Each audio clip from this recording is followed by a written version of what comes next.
Hello दोस्तों, एक बार फिर से आप सभी का स्वागत है हमारे यूट्यूब चैनल पर। सबसे पहले तो आप सभी को नए साल की बहुत बहुत शुभकामनाएं। आपका आने वाला साल मंगलमय हो, आपकी जो भी इच्छाएं हैं वो पूर्ण हो, आप सभी लोग अपने जीवन में आगे बढ़ें हैं। और लो समझ लो यूट्यूब चैनल की तरफ से आप सभी को एक बार फिर से बहुत बहुत शुभकामनाएं नए वर्ष की। तो दोस्तों, ये वीडियो जो है, जो आज की ये क्लास होने वाली है, वो ये फर्स्ट सेमेस्टर जिन्होंने इकोनॉमिक्स लिया है, जैसा कि थंबनेल में आपने देख लिया होगा, उनके लिए पहली क्लास होने वाली है। इसमें हम लोग क्या करेंगे, अभी जो है हमने 2-3 दिन पहले एक वीडियो डाला था जिसमें हमने फर्स्ट सेमेस्टर के फर्स्ट पेपर और सेकंड पेपर दोनों का आपको सिलेबस हमने बता दिया था। और उसी सिलेबस को जो है आज से हम स्टार्ट कर रहे हैं और धीरे धीरे करके फर्स्ट और सेकंड दोनों पेपर ख़त्म करेंगे। ठीक है, तो आज के इस वीडियो में हम लोग क्या करेंगे कि फर्स्ट पेपर के फर्स्ट चैप्टर को आज हम पढ़ने वाले हैं। ठीक है, तो पूरा कंप्लीट लेक्चर होगा, चाहे आपका पेपर ऑब्जेक्टिव है चाहे आपका पेपर सब्जेक्टिव है। ठीक है, और पूरा कंप्लीट है। यदि आप इस वीडियो को फॉलो कर लेते हैं तो यदि ऑब्जेक्टिव क्वेश्चन आते हैं तब भी आप उसको बना पाएंगे, और सब्जेक्टिव आते हैं तो आप उसको अच्छी तरीके से लिख पाएंगे। ठीक है, तो चलिए शुरू करते हैं। फर्स्ट चैप्टर जो आपका है, फर्स्ट पेपर के जो फर्स्ट चैप्टर आपका है वो है अर्थशास्त्र का अर्थ, परिभाषा, प्रकृति एवं विषय क्षेत्र। ठीक है, तो आज की इस वीडियो में हम बेसिकली क्या करेंगे कि अर्थशास्त्र का अर्थ और परिभाषा देखेंगे, और पार्ट 2 वीडियो में प्रकृति और विषय के बारे में हम पढ़ेंगे। ठीक है, चैप्टर 1 को हम 2 वीडियो में पढ़ेंगे।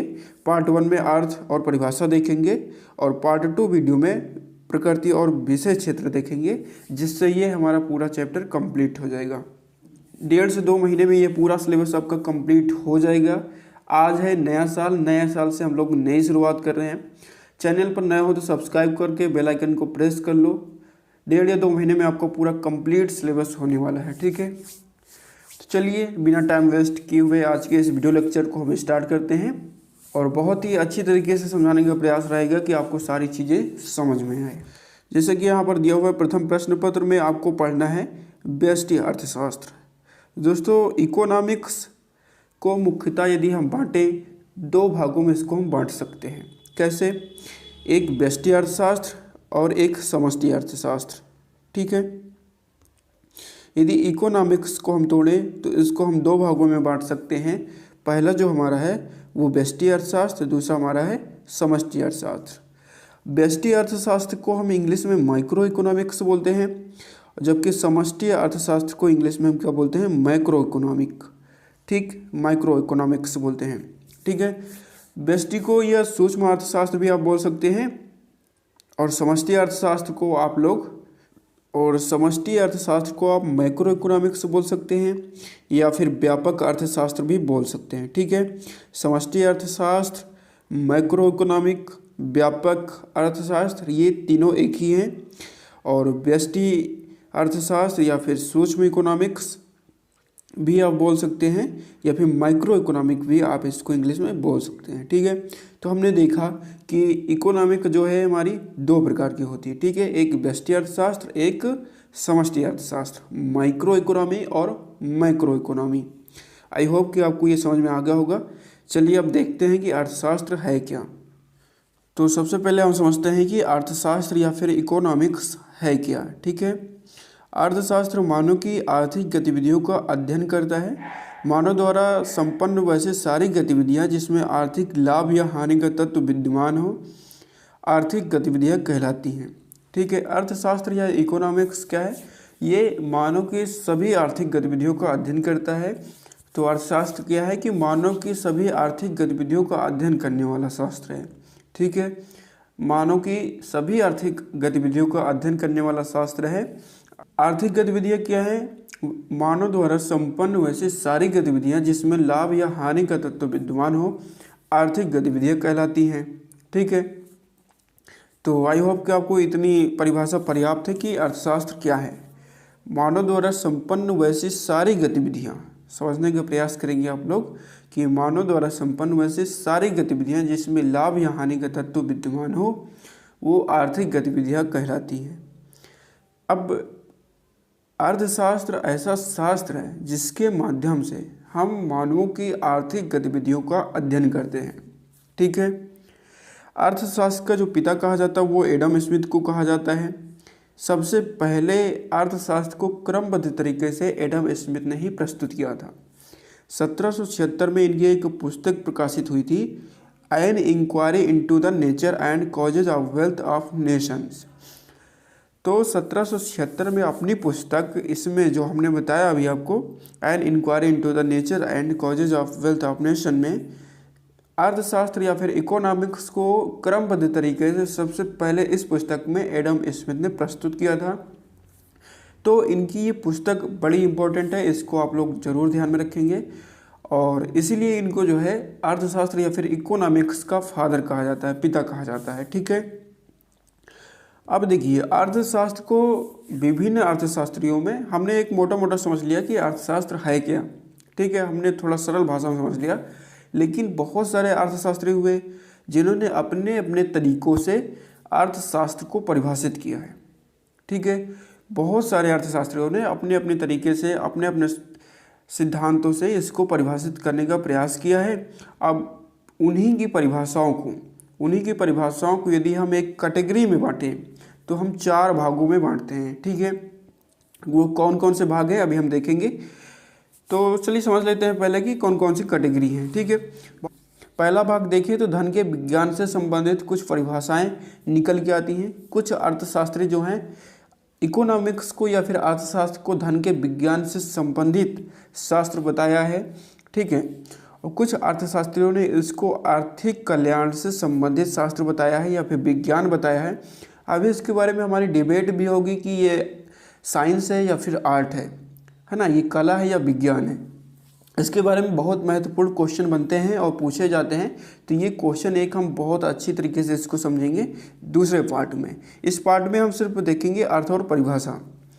तो इसको जो तीसरा हमारा पार्ट है, तीसरी जो हमारी कैटेगराइज है परिभाषाओं की, वो है दुर्लभता संबंधी परिभाषा। और चौथी जो हमारी कैटेगरी है वो आवश्यकता विहीनता संबंधी परिभाषा। तो विभिन्न अर्थशास्त्रियों ने जो इकोनॉमिक्स को परिभाषित किया है उनको इन 4 भागों में हम बांट के पढ़ेंगे। तो चलिए शुरू करते हैं। तो सबसे पहली जो परिभाषा दी अर्थशास्त्रियों ने वो कहा कि अर्थशास्त्र जो है ये धन के विज्ञान से संबंधित है। ठीक है, अर्थशास्त्र को क्या बताया, धन के विज्ञान से संबंधित बताया है। तो अब देख लेते हैं कि कौन कौन से ऐसे अर्थशास्त्री हैं जिन्होंने अर्थशास्त्र को धन के विज्ञान से संबंधित बताया है। तो यहाँ पर हम देखेंगे प्रोफेसर एडम स्मिथ ने सबसे पहले अपनी पुस्तक an inquiry in the nature and causes of wealth of nation में कहा कि अर्थशास्त्र जो है धन का विज्ञान है। तो ये इम्पोर्टेंट है, कई बार ऑब्जेक्टिव में पूछ लिया जाता है कि अर्थशास्त्र धन का विज्ञान है या किसने कहा था। तो याद रखना कि एडम स्मिथ ने कहा। सबसे पहले एडम स्मिथ ने ही ये बताया कि अर्थशास्त्र जो है ये धन का विज्ञान है।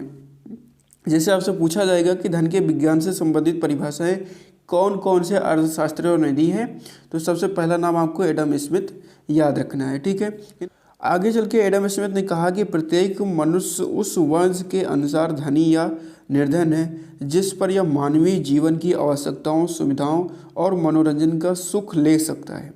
ठीक है, और भी बहुत सारे विभिन्न अर्थशास्त्रियों ने इसकी परिभाषा दी है, धन के विज्ञान से संबंधित इसको बताया है।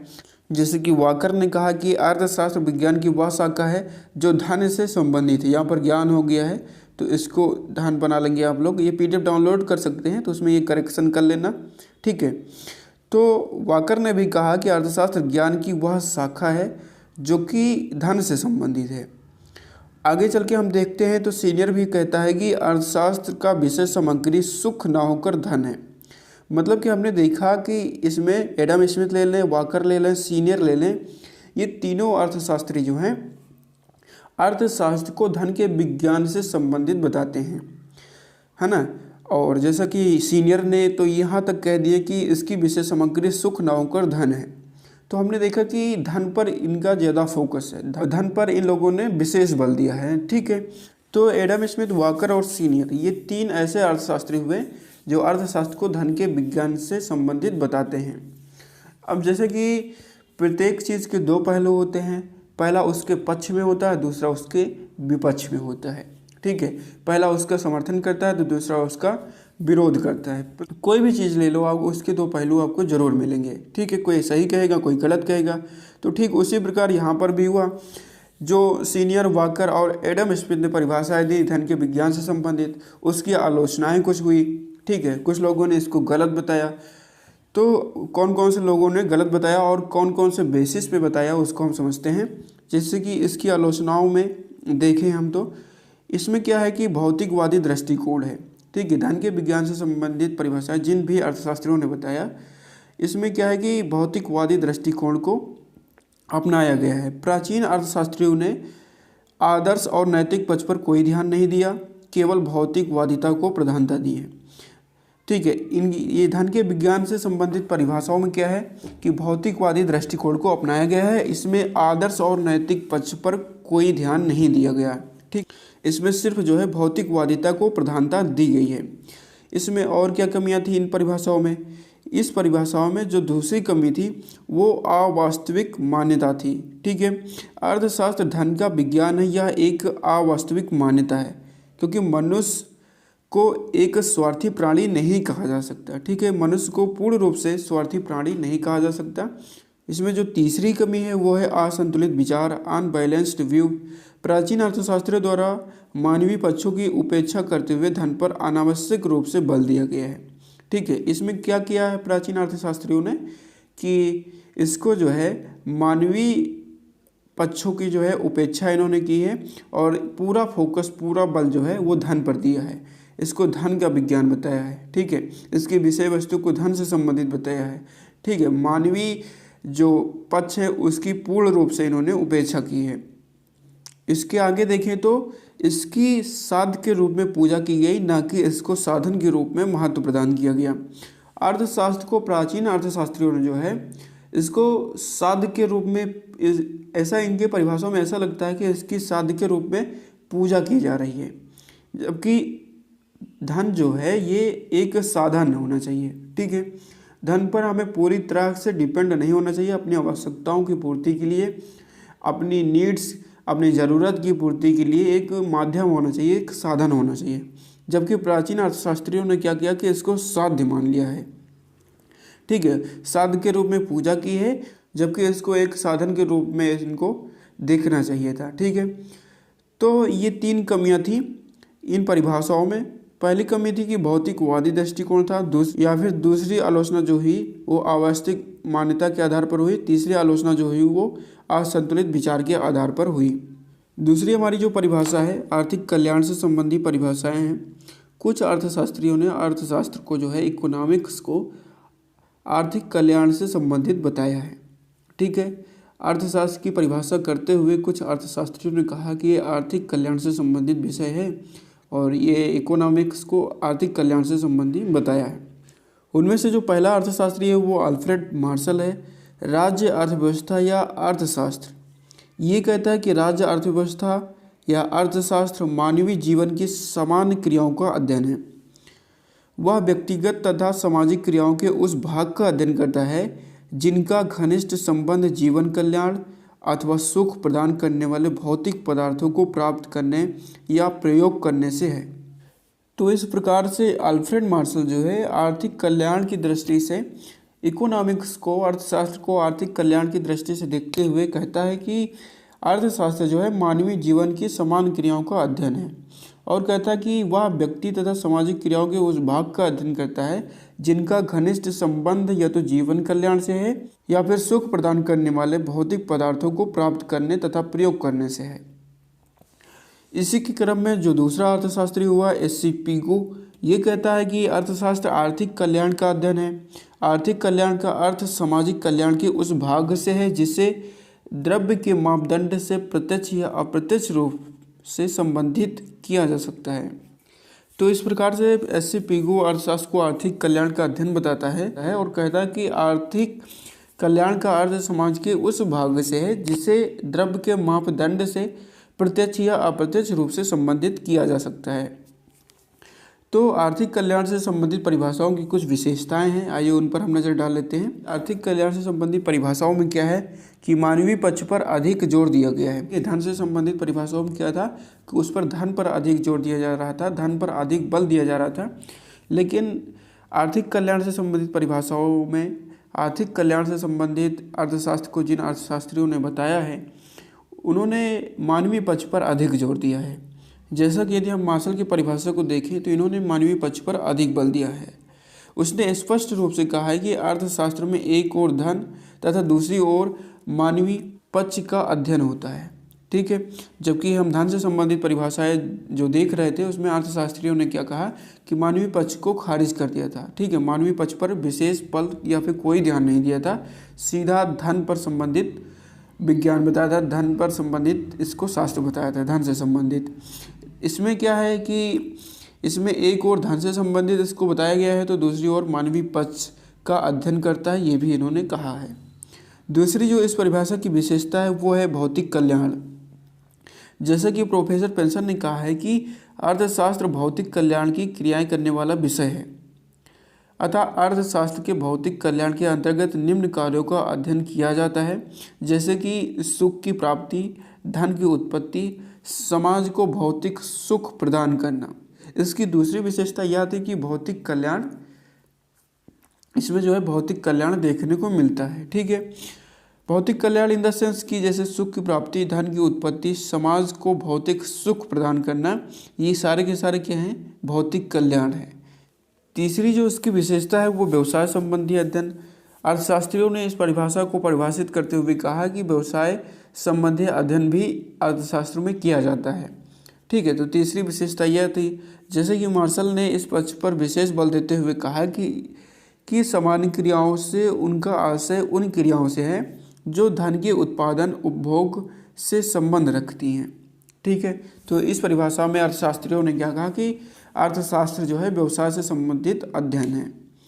तो ये एक तीसरी विशेषता थी इसकी। जैसा कि भी हमने ऊपर कहा कि प्रत्येक चीज़ के दो पहलू होते हैं, कुछ विशेषताएं होती हैं तो कुछ आलोचनाएं भी उसकी होती हैं। जैसे कि इन परिभाषाओं में क्या है कि भौतिकता का भ्रम किया गया है, ठीक है। जैसा कि रॉबिन्स ने कहा है कि अर्थशास्त्र में भौतिक व अभौतिक दोनों तत्वों का अध्ययन किया जाता है, अतः इसका संबंध केवल भौतिकता से जोड़ना अनुचित है, ठीक है। इस परिभाषा में क्या किया गया है कि इसको सिर्फ भौतिकता से जोड़ दिया गया है, जबकि ये अनुचित है। भौतिक पदार्थों की तरह अभौतिक पदार्थों का भी आर्थिक अस्तित्व है।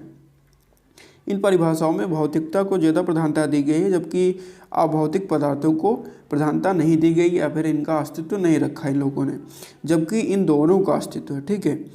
तो इसमें क्या कर दिया गया, इन परिभाषाओं में भौतिकता का भ्रम कर दिया गया है। तो पहली आलोचना ये हो गई। दूसरी आलोचना करते हुए अर्थशास्त्री कहते हैं कि इनमें आर्थिक क्रियाओं की अपर्याप्तता है, ठीक है। जैसे कि प्रोफेसर रॉबिन्स कहता है कि आर्थिक एवं अनार्थिक क्रियाओं की अवधारणा को अवास्तविक माना गया है। इन परिभाषाओं में क्या है, आर्थिक क्रियाओं को अपर्याप्त तथा आर्थिक एवं अनार्थिक क्रियाओं की अवधारणा जो है इनको अवास्तविक माना गया है। ऊपर देखिए तो मनुष्य की आर्थिक क्रियाएं व अनार्थिक क्रियाएं किसी भी समय संपन्न की जा सकती हैं, इसलिए आर्थिक एवं अनार्थिक क्रियाओं को अवास्तविक नहीं मानना चाहिए, ठीक है। तो दूसरी आलोचना इस आधार पर हुई कि इसमें आर्थिक क्रियाओं को अपर्याप्त माना गया है या फिर अवास्तविक माना गया है। तीसरी जो आलोचना हुई वो सामाजिक तत्व की अनुपयुक्तता के बारे में हुई। इन परिभाषाओं में अर्थशास्त्रियों ने कहा कि सामाजिक तत्वों की अनुपयुक्तता है। जैसे कि प्रोफेसर रॉबिन्स आलोचना करते हुए कहता है कि अर्थशास्त्र में केवल सामाजिक प्राणियों के अध्ययन को शामिल करके जो संकीर्णता लाई गई वह उचित नहीं है। रॉबिन्स कहता है कि अर्थशास्त्र में जो है केवल सामाजिक प्राणियों के अध्ययन को नहीं शामिल करना चाहिए, इससे अर्थशास्त्र में जो है संकीर्णता आ जाती है और यह सरासर उचित नहीं है, ये सरासर गलत है, ठीक है। तो तीसरी जो हमारी आलोचना हुई इस आधार पर हुई कि सामाजिक तत्व की अनुपयुक्तता। तीसरी जो परिभाषाएं दी हैं अर्थशास्त्रियों ने वो दुर्लभता संबंधी परिभाषा बताया है। अर्थशास्त्र को जो है दुर्लभता संबंधी परिभाषा बताया है, डेफिनेशन रिलेटेड टू स्कैरसिटी। इनमें जो है इनमें सबसे पहला जो हमारा है वो रॉबिन्स है। ये कहता है कि अर्थशास्त्र वह विज्ञान है जो मानवीय व्यवहार का अध्ययन असीमित लक्ष्यों व वैकल्पिक उपयोगों वाले सीमित साधनों के संबंधों में करता है। ठीक है, दुर्लभता संबंधी परिभाषा में जो है एक अर्थशास्त्री हुआ रॉबिन्स, ये कहता है कि अर्थशास्त्र जो है वह विज्ञान है जो मानवीय व्यवहार का अध्ययन असीमित लक्ष्यों व वैकल्पिक उपयोगों वाले सीमित साधनों के संबंधों में करता है। दूसरे शब्दों में हम कहें तो मनुष्य की आवश्यकताएं अनंत होती हैं, इसी कारण उनकी संतुष्टि का सदैव प्रयत्न चलता रहता है। और इसी के संदर्भ में प्रोफेसर रॉबिन्स कहता है कि साधनों की दुर्लभता के कारण ही चयन की समस्या उत्पन्न हो जाती है। साधन किसी भी रूप में हो वे सीमित हैं, इसलिए इनका प्रयोग भी वैकल्पिक होगा। कि साधन जो हमारे वो सीमित हैं, लेकिन जो हमारी आवश्यकताएं हैं वो असीमित हैं, तो इसमें जो है वैकल्पिक उपयोगों वाले सीमित साधनों के संबंधों में यह अध्ययन करता है। ऐसा दुर्लभता संबंधी परिभाषा में बताया गया है। तो आप ये परिभाषा याद कर सकते हैं और इसकी विशेषताएं चलिए हम देख लेते हैं कि इन परिभाषाओं की विशेषताएं क्या क्या थी। तो इसकी जो पहली विशेषता है वो है अनंत आवश्यकताएं। जैसा कि इस परिभाषा में अभी हमने देखा कि दुर्लभता से संबंधित परिभाषा में इस बात पर विशेष जोर दिया गया कि मानवीय व्यवहार जो मानवीय आवश्यकताएं हैं वो अनंत हैं, जैसा कि प्रोफेसर रॉबिन्स ने अपनी परिभाषा में कहा है। ठीक है, प्रोफेसर रॉबिन्स ने अपनी परिभाषा में क्या कहा कि जो मानव की आवश्यकताएं हैं, जो मानव की नीड्स हैं वो अनंत हैं, इनफाइनाइट हैं। ठीक है, तो पहली विशेषता यह हो गई कि इन्होंने अनंत आवश्यकताएं, पहली विशेषता ये हो गई। दूसरी विशेषता ये है कि चयन विज्ञान ये जो है ये ऐसा विज्ञान है कि लोगों को किस तरीके से उनकी आवश्यकताओं को पूर्ति करना है, उसमें चयन किस तरीके से काम करेगा, किस तरीके से चयन करना है, किन को क्या देना है, किस तरीके से किन को उपभोग की वस्तुएं प्रदान करना है, जिससे हमारे पास जो सीमित साधन है उनका उचित उपयोग हो सके और सही लोगों के हाथों में जा सके, जिससे उनकी आवश्यकताओं की पूर्ति हो सके। तो जैसे कि चॉइस मेकिंग साइंस है ये। तो जैसा कि रॉबिन्स ने अर्थशास्त्र की विषय सामग्री को चयन समस्या के रूप में प्रकट किया है, इसलिए एक विशेषता यह भी निकल के आती है कि चयन का ये विज्ञान है, बताया है इन लोगों ने। तो इसलिए एक विशेषता यह भी निकल के आती है कि चयन का विज्ञान बताया है अर्थशास्त्रियों ने। ठीक है, तीसरी जो इसकी विशेषता है, इन परिभाषाओं की जो तीसरी विशेषता है वो भौतिक अभौतिक दोनों पक्षों को इसमें महत्व दिया गया है। ठीक है, इसमें क्या किया गया कि भौतिक और अभौतिक दोनों पक्षों को महत्व दिया गया है। जबकि हमने आर्थिक कल्याण संबंधी परिभाषाओं को देखा था तो उसमें सिर्फ भौतिक पक्षों को महत्व दिया गया था, अभौतिक पक्षों को बिल्कुल भी महत्व नहीं दिया गया। लेकिन दुर्लभता संबंधी परिभाषाओं में क्या है कि इसमें भौतिक और अभौतिक दोनों पक्षों पर महत्वपूर्ण बल दिया गया है। ठीक है, इसमें देखिए तो रॉबिन्स ने भौतिक और अभौतिक दोनों ही प्रकार की क्रियाओं को समान रूप से महत्व दिया है और अर्थशास्त्र को भौतिकता के भ्रम से मुक्त किया है। तो हमने देखा था कि आर्थिक कल्याण संबंधी जब परिभाषाएं थी तो उसमें सिर्फ भौतिकता को प्रधानता दी गई थी। इससे उसमें क्या हो रहा था कि भौतिकता का भ्रम पैदा हो रहा था और रॉबिन्स ने इसी को दूर किया। रॉबिन्स ने भौतिकता और अभौतिक दोनों ही प्रकार की क्रियाओं को समान रूप से महत्व दिया और अर्थशास्त्र को भौतिकता के भ्रम से मुक्त कर दिया। कोई भी दुर्लभ साधन वे चाहे भौतिक हो या अभौतिक समान रूप से अध्ययन के विषय हैं। और ये कहता है कि कोई भी दुर्लभ साधन हो, चाहे वो भौतिक हो या फिर अभौतिक हो, दोनों समान रूप से अध्ययन के विषय हैं। तो इनको दोनों को समान वैल्यू देना चाहिए। ठीक है, तो ये इन्होंने कहा। चलिए आगे बढ़ते हैं। तो जहाँ पर दुर्लभता संबंधी परिभाषाएं की कुछ विशेषताएं हैं, वहीं पर दुर्लभता संबंधी परिभाषाएं की आलोचनाएं भी हैं। और इसकी जो आलोचना है हम निम्न आधारों पर कर सकते हैं या फिर निम्न आधारों पर की गई है। तो पहला आधार जो है वो अवास्तविक मान्यताएं। अर्थशास्त्रियों ने कहा कि दुर्लभता संबंधी परिभाषाओं में अवास्तविक मान्यताएं दी गई हैं। ठीक है, यह परिभाषा अनेक अवास्तविक मान्यताओं पर आधारित है, जैसे कि सीमित साधनों के विवेकपूर्ण उपयोग द्वारा अधिकतम संतुष्टि की मान्यता। ये पूर्ण रूप से अवास्तविक बताया है इन्होंने। तो अर्थशास्त्री कहते हैं कि दुर्लभता संबंधी परिभाषाओं में जिन अर्थशास्त्रियों ने अपनी अपनी परिभाषाएं दी है उसमें स्पष्ट रूप से दिखाई देता है कि अवास्तविक मान्यताएं को उसमें विशेष बल दिया गया है। यह परिभाषाएं अनेक अवास्तविक मान्यताओं पर आधारित है, जैसे कि सीमित साधनों के विवेकपूर्ण उपयोग द्वारा अधिकतम संतुष्टि की मान्यता। ये पहली बात हो गई। दूसरा आधार जो इन्होंने बना के आलोचना की है वो की है अर्थशास्त्र का क्षेत्र अत्यंत व्यापक इन्होंने बना दिया है। ठीक है, अर्थशास्त्रियों ने क्या कहा कि अर्थशास्त्र का जो क्षेत्र है इन्होंने अत्यंत व्यापक बना दिया है। इसी के संदर्भ में रॉबिन्स ने अर्थशास्त्र के विषय क्षेत्र को आवश्यकता से अधिक व्यापक बना दिया है, जिससे मुख्य विषय का पृथक अस्तित्व ही विलीन होने लगा। दूसरी आलोचना इस आधार पर की गई है कि रॉबिन्स ने जो है अर्थशास्त्र के विषय क्षेत्र को अत्यंत या फिर आवश्यकता से अधिक व्यापक बना दिया है, जिससे मुख्य विषय जो है अर्थशास्त्र या फिर इकोनॉमिक्स का जो मुख्य विषय है वो पृथक अस्तित्व, उसका जो पृथक अस्तित्व होना चाहिए वो उसमें विलीन हो जा रहा है। ठीक है, तो ये दूसरी आलोचना हो गई इस आधार पर। तीसरी आलोचना इस आधार पर करते हैं कि उद्देश्यों की तटस्थता इसमें है। कुछ अर्थशास्त्रियों ने लक्ष्यों के प्रति तटस्थता के दृष्टिकोण की कटु आलोचना की है और कहा है कि अर्थशास्त्र को नैतिकता से अलग नहीं किया जा सकता। तो अर्थशास्त्रियों ने क्या कहा कि अर्थशास्त्र को नैतिकता से अलग नहीं किया जा सकता, जबकि दुर्लभता संबंधी परिभाषाओं में क्या किया गया कि अर्थशास्त्र को नैतिकता से बिल्कुल अलग देखा गया है, अलग अप्रोच रखा गया है। ठीक है, अलग दृष्टिकोण से इसको परिभाषित किया गया है और इसी बात को उठाते हुए अर्थशास्त्रियों ने इसकी आलोचना भी की है कि उद्देश्य की तटस्थता इसमें नज़र आती है और कहते हैं कि अर्थशास्त्र को नैतिकता से अलग बिल्कुल भी नहीं किया जा सकता। तो इस प्रकार से प्रत्येक परिभाषाओं की कुछ विशेषताएं हैं तो वहीं पर कुछ आलोचनाएं भी हैं। तो इसी के क्रम में हम जब आगे बढ़ते हैं तो यहाँ पर आवश्यकता विहीनता संबंधी कुछ अर्थशास्त्रियों ने परिभाषाएं दी हैं, जिनमें से सबसे प्रमुख अर्थशास्त्री जो हुआ वो हुआ प्रोफेसर जे.के. मेहता। ठीक है, प्रोफेसर जे.के. मेहता की परिभाषाओं को अर्थशास्त्र की परिभाषाओं में जो है बहुत ही महत्वपूर्ण स्थान प्राप्त है। ठीक है, आवश्यकता विहीनता संबंधी परिभाषाएं तो बहुत सारे अर्थशास्त्रियों ने दी, लेकिन जो सबसे फेमस हुआ वो हुआ प्रोफेसर जे.के. मेहता। इसकी परिभाषाओं को अर्थशास्त्र में बहुत ही महत्वपूर्ण स्थान प्राप्त है। Professor JK. मेहता कहता है कि अर्थशास्त्र वह विज्ञान है जो आवश्यकता विहीनता की स्थिति प्राप्त करने के प्रयास संबंधी मानवीय व्यवहार का अध्ययन करता है। ठीक है, प्रोफेसर जे.के. मेहता ने अर्थशास्त्र को परिभाषित करते हुए क्या कहा है कि अर्थशास्त्र को एक विज्ञान बताया है और कहा है कि यह वह विज्ञान है जो आवश्यकता विहीनता की स्थिति प्राप्त करने के प्रयास संबंधी मानवीय व्यवहार का अध्ययन करता है।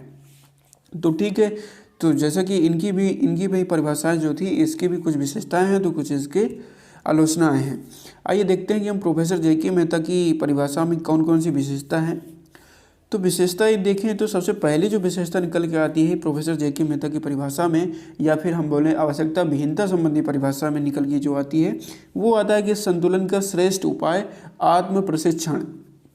पहली जो विशेषता है वो क्या है, संतुलन का श्रेष्ठ उपाय आत्म प्रशिक्षण इसमें बताया गया है। Professor JK. मेहता ने संतुलन स्थापित करने के कितने मार्ग बताए हैं, तो 2 मार्ग बताए हैं। इन्होंने कहा कि पहला मार्ग जो है वो बाह्य मार्ग है, जिसमें आवश्यकताओं का अनुभव होने पर उनकी संतुष्टि के लिए प्रयत्न करना और प्रयत्न के द्वारा संतुष्टि के साधनों को प्राप्त करना। तो इस प्रकार से प्रोफेसर जो मेहता ने इस प्रकार से संतुलन स्थापित करते हुए ये कहा कि संतुलन स्थापित करने के 2 ही मार्ग हैं। पहला मार्ग है कि बाह्य मार्ग से हमारा अभिप्राय है आवश्यकताओं का अनुभव होने पर उनकी, जैसे ही हमें किसी आवश्यकता की अनुभव होती है तो उनकी संतुष्टि के लिए हम प्रयत्न करते हैं और प्रयत्न के द्वारा उस आवश्यकता को हम प्राप्त करते हैं।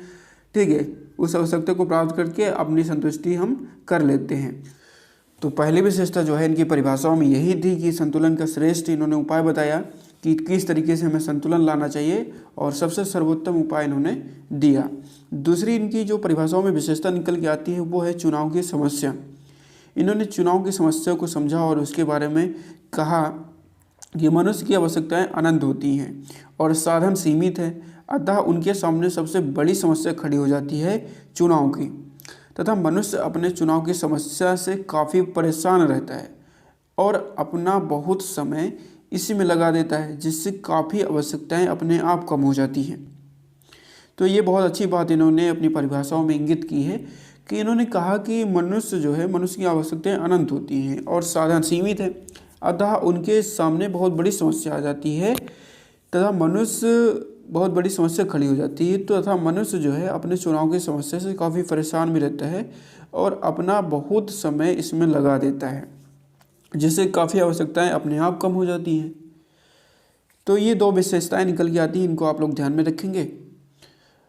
चलिए अब आलोचनाएं पे आगे बढ़ते हैं। तो प्रोफेसर जेके मेहता की परिभाषा की आलोचना जो है निम्न तथ्यों पर की जा सकती है, जैसा कि पहला, दर्शन व धर्म की प्रधानता। तो प्रोफेसर जेके मेहता ने अर्थशास्त्र को परिभाषित करते हुए, ठीक है, इकोनॉमिक्स को डिफाइन करते हुए धर्म व दर्शन को प्रधानता दे दी है। ठीक है, तो पहले आलोचना इस पर हम कर सकते हैं कि धर्म व दर्शन की प्रधानता। इन्होंने अपनी परिभाषा में दर्शन व धर्म को विशेष महत्व प्रदान किया है। इन्होंने इतना ज़्यादा धर्म और दर्शन पर बल दे दिया है कि अगर इनकी दृष्टि को स्वीकार कर लिया जाए तो अर्थशास्त्र धर्म और दर्शन का रूप ले लेगा। ठीक है, प्रोफेसर जेके मेहता ने अर्थशास्त्र को परिभाषित करते हुए धर्म और दर्शन को इतना प्रधानता दे दी है कि यदि इनकी बातों को स्वीकार कर लिया जाए, ठीक है, यदि इनकी बातों को स्वीकार कर लिया जाए तो अर्थशास्त्र जो है, इकोनॉमिक्स जो है, ये धर्म और दर्शन का ही विषय बन जाता है, धर्म और दर्शन का ही रूप ले लेता है। तो इनकी आलोचना इस तथ्य पर की जाती है, धर्म और दर्शन की इन्होंने प्रधानता दी है। दूसरी जो आलोचना इनकी की जाती है वो आदर्श विज्ञान के आधार पर की जाती है। आदर्श विज्ञान के संबंध में मार्शल व रॉबिन्स के अनुसार अर्थशास्त्र वास्तविक विज्ञान व मानव व्यवहार का अध्ययन है। वहीं पर प्रोफेसर मेहता ने अर्थशास्त्र को आदर्श विज्ञान की संज्ञा प्रदान की है, जो कि उपयुक्त नहीं है। तो इसमें हमने देखा कि आवश्यकता विहीनता संबंधी परिभाषाओं की जो आलोचनाएं की जाती है वो आदर्श विज्ञान के आधार पर भी की जा सकती है, क्योंकि मार्शल व रॉबिन्स के अनुसार जो है अर्थशास्त्र वास्तविक विज्ञान व मानव व्यवहार का अध्ययन है। वहीं पर प्रोफेसर मेहता ने अर्थशास्त्र को आदर्श विज्ञान की संज्ञा प्रदान की है। तो यहाँ पर प्रोफेसर मेहता ने तो इसको आदर्श विज्ञान बना दिया है। तो यहीं पर क्या होता है कि ये जो कि उपयुक्त बिल्कुल नहीं है, ये आदर्श विज्ञान नहीं हो सकता है। क्यों नहीं हो सकता उसके बारे में अभी हमारी डिबेट होगी, क्योंकि क्यों नहीं हो सकता उसके बारे में अभी हम चर्चा करेंगे नेक्स्ट वीडियो में, क्योंकि इस पर एक लॉन्ग आंसर पूछा जाता है कि अर्थशास्त्र जो है वो कला है या फिर विज्ञान है ना। तो इसकी जो तीसरी आलोचना की गई वो व्यवहारिकता को ऊपर सवाल उठा के की गई कि और तीसरी जो इसकी आलोचना की गई है वो व्यवहारिकता के तथ्यों पर की गई है। प्रोफेसर मेहता के दृष्टिकोण की व्यवहारिकता के दृष्टिकोण से उपयोगिता की सीमितता प्रतीत होती है। तो इसमें इन्होंने क्या किया कि प्रोफेसर मेहता ने जो है, यदि इनके दृष्टिकोण से हम देखें तो व्यवहारिकता के दृष्टिकोण से इनके हम देखें तो उपयोगिता की जो सीमितता प्रतीत होती है, मतलब कि एक सीमित दायरा इन्होंने बना दिया है व्यवहारिकता का। तो इस तरीके से इन तीन तथ्यों पर हम इनकी परिभाषाओं की आलोचना करते हैं। जैसे कि पहला हो गया हमारा धर्म व दर्शन की प्रधानता के आधार पर, दूसरा हमारा हो गया आदर्श विज्ञान के आधार पर, तथा तीसरा हमारा हो गया व्यवहारिकता के आधार पर। तो इस तरीके से आज की इस वीडियो लेक्चर में हमने अर्थशास्त्र की अर्थ और उनकी विभिन्न अर्थशास्त्रियों द्वारा परिभाषाओं को देखा है। आइए एक बार हम फटाफट रिवीजन कर लेते हैं कि हमने क्या क्या पढ़ा। हमने पढ़ा सबसे पहले कि अर्थशास्त्र है क्या, इसके बारे में हमने पढ़ा। फिर अर्थशास्त्र की विभिन्न अर्थशास्त्रियों ने अलग अलग तरीके से परिभाषाएं दी हैं। तो उनमें जो है इनकी परिभाषाओं को मुख्य रूप से 4 भागों में बांट के पढ़ा जा सकता है। ठीक है, ये पुस्तक का नाम आप लोग याद रखेंगे, 1776 में प्रकाशित हुई थी, एडम स्मिथ। और अर्थशास्त्र का जो पिता कहा जाता है वो एडम स्मिथ को कहा जाता है, तो ये बात भी इम्पोर्टेंट है। विभिन्न अर्थशास्त्रियों जो परिभाषाएं दी उनको 4 भागों में बांटा जाता है। पहला है धन के विज्ञान से संबंधित परिभाषाएं के रूप में इनको देखा जा सकता है। दूसरी हमारी जो है वो आर्थिक कल्याण से संबंधित परिभाषाओं के रूप में देखा जा सकता है। और यहीं पर यदि हम तीसरी की बात करें तो तीसरा जो हमारा है वो दुर्लभता संबंधी परिभाषाओं के रूप में देखा जा सकता है। या कुछ अर्थशास्त्रियों ने अर्थशास्त्र को दुर्लभता से संबंधित करके परिभाषित किया है। और चौथा जो हमारा है वो आवश्यकता विहीनता संबंधित कुछ अर्थशास्त्रियों ने अर्थशास्त्र को बताया है। ठीक है, तो कुछ अर्थशास्त्रियों ने अर्थशास्त्र को आवश्यकता विहीनता संबंधित इसको बना के इसको परिभाषित किया है। तो आज की इस वीडियो में हमने देखा कि अर्थशास्त्र का अर्थ क्या है और इनकी परिभाषाओं को हमने विभिन्न रूप में देखा। ठीक है, इनकी परिभाषाओं को हमने क्या करा, विभिन्न रूप में देखा है। तो इकोनॉमिक्स का ये हमारा पहला लेक्चर था। तो आई होप कि आपको ये समझ में आया होगा। यदि पसंद आया ये लेक्चर और आप लोग चाहते हैं कि ऐसे ही लेक्चर्स और अपलोड हो तो वीडियो को लाइक करें, अपने दोस्तों के साथ शेयर करें। यदि मन में कोई कन्फ्यूजन है, कोई डाउट है तो कमेंट करके मैं बेशक बता सकते हैं। आने वाली नेक्स्ट वीडियो में या फिर आप कोई सजेशन देना चाहते हैं तो आने वाली नेक्स्ट वीडियो में उसका हम इम्प्लीमेंट करेंगे, या फिर आपके कोई सुझाव हो तो हमें आप कमेंट करके बता सकते हैं। तो आई होप कि आपको ये वीडियो पसंद आया होगा। मिलते हैं नेक्स्ट वीडियो में, तब तक के लिए नमस्कार, जय हिंद।